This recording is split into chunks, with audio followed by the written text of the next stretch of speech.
settore in evoluzione, un comparto fondamentale per l'economia regionale.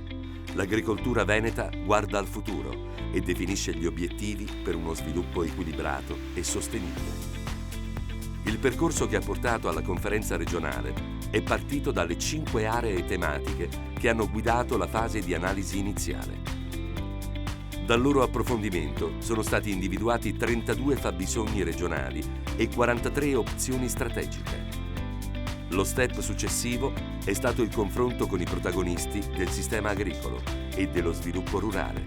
123 partner hanno partecipato attivamente alla valutazione dei fabbisogni e alla definizione delle priorità regionali.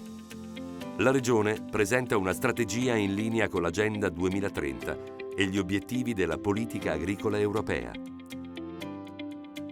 Nuove sfide, nuove prospettive, per un unico obiettivo: lo sviluppo sostenibile del sistema agricolo e rurale del Veneto.